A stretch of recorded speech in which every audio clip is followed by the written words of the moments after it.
I chose to join Women Who Succeed because I feel like a lot of my philanthropy work are Band-Aids. I'm helping feed kids at schools on the weekend, or I'm putting Band-Aids on certain things. And Women Who Succeed is something that is helping change the trajectory of someone's life, not putting a Band-Aid on a problem that already exists.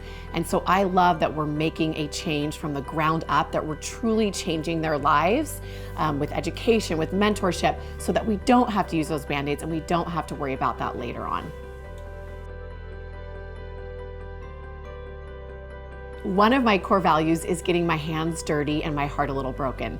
And I talk about that a lot because I don't want to write checks. I don't want to just say, here you go, I want to help from a desk, or I want to show up. I want to sit on your apartment floor. I want to understand what you're going through. And I want to get my heart a little broken, because that is what will change my heart, and in the end will change, will create change.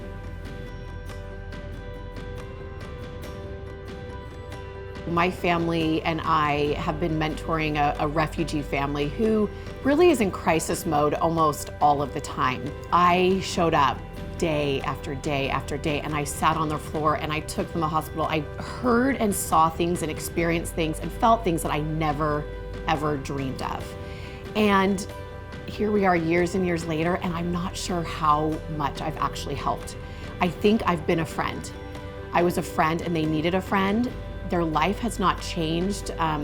Their attitudes haven't changed much. So I've continued to show up and I haven't given up, but I will say sometimes I feel like what I've done is wasted. But then when I look at the relationships we have, I've realized that it's not. And they know that I'm there for them. They know that I'm their friend when they don't have a lot of friends. If I look back to me at 15, I actually don't think I'd give myself any advice. I want to live through the trials. I want to live through the hard times. I want to not forgo any of the stuff that made it hard, but really where I grew.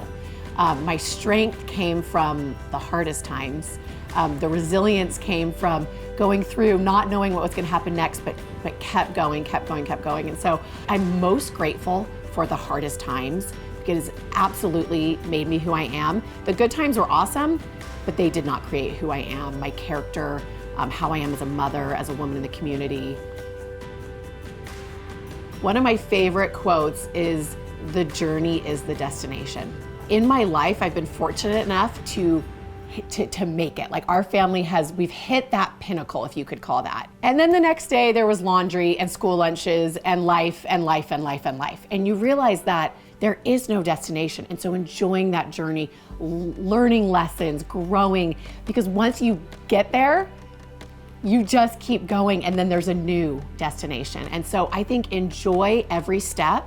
Know that the hard times, the rough times, the patches that seem like you can't get through it will actually be to your benefit and make you who you are in the end.